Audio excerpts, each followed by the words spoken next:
Okay, pardon the somewhat abrupt stop to the previous video, but it had gotten over 10 minutes, and I had some weird thing with the computer where it stopped recognizing the microphone and gave me messages, and I wasn't sure if you could hear me anymore, so I just decided, let's stop and just start a new one. So this is the third and hopefully final. So one thing I want to do here is I'm just gonna let's see, format legend, placement. No, okay.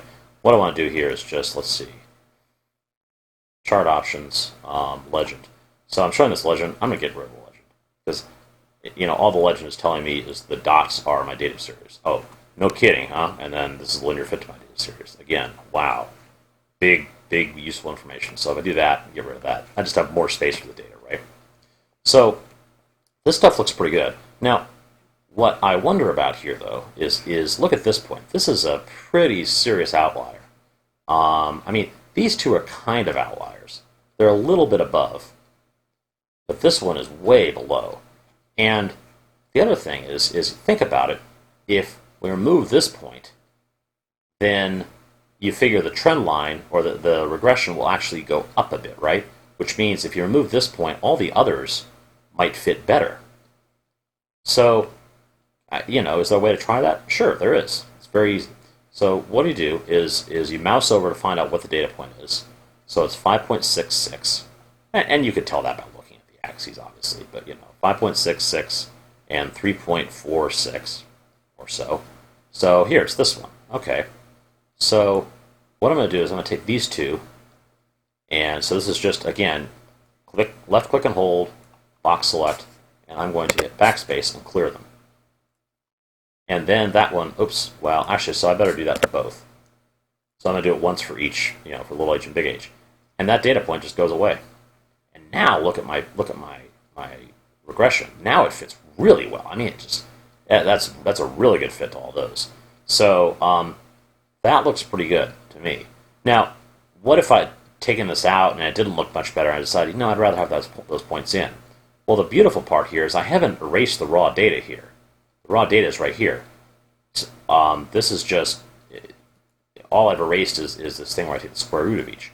So what I can do to replace it is just grab the two above it, and then remember this is what, does the extend down, and then that data point comes right back in again. It just takes the square root of these two again, plops it in, and there you go. And I'm not sure what that thing is. Oh, autofill options. Right, whatever, okay. So, but I think I liked it better without those, so delete, and there we go. So, I like that. I really like that. This looks good. Now, one last question is, this is a little trick. So the trend line, let's see, this is formatting. Okay, so this is the options for my linear trend line, or linear regression, as an actual scientist would say. And what we notice here is, that we have an option here to set the intercept. So you can force the intercept of this line to go through any point you want, if you know it has to go through some line.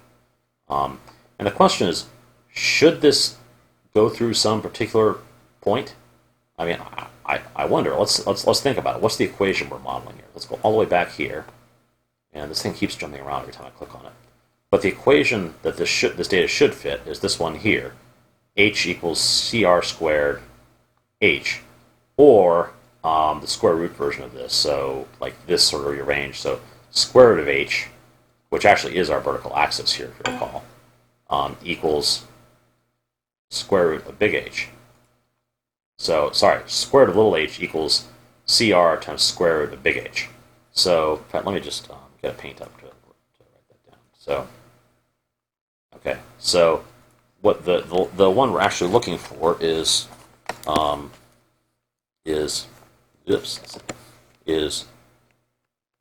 okay, so the equation we had was h squared equals, no, we didn't have that. Boy, I'm doing badly. H equals CR squared big H, okay? And the one we're actually plotting is square root of H equals CR square root of big H. So should the plot of our data go through 0? I mean, this seems to imply that when big H is 0, little h should be 0, right? And it kind of makes sense if you drop the ball from a height of 0, it's not going to bounce up, beyond,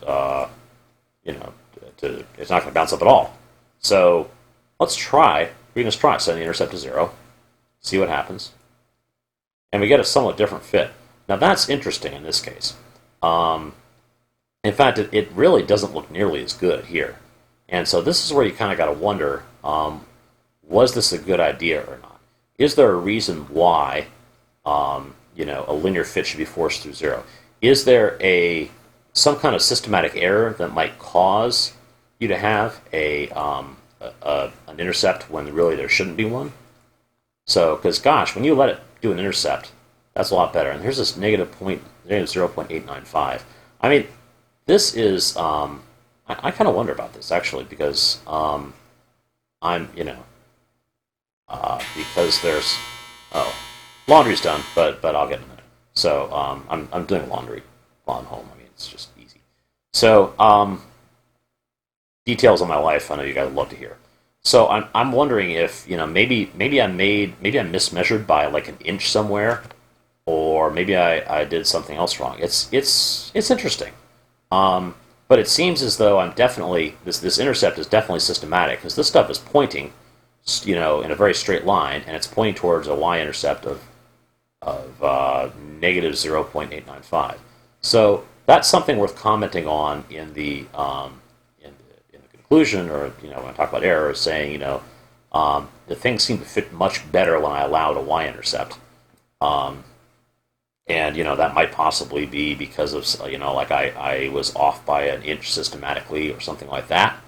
Another thing, well, and so then another way to evaluate it is if you have a predicted some slope you're predicting, and I don't here. I mean, I'm literally just doing this to try to figure out what the coefficient of restitution for this thing is, and it appears to be 0.8335. Okay, that's pretty good. But when you guys are doing your lab, you're going to have a predicted value for the slope. So you're going to be expecting to see it equal to something. And it can be legitimate to just say, look, I'm going to try this. I'm going to try this with and without forcing the y-intercept to be 0. See which one gives better results. I would say to be playing fair, you ought to go through all your charts. You have 3 different charts, right? You ought to go through all of them, turn it on for all of them, turn it off for all of them, and see which one gives you the best overall fit for all 3. Because it's kind of like cherry picking to turn it on for some and off for some, unless you can come up with a good reason. I can't think of a reason offhand. Maybe there is.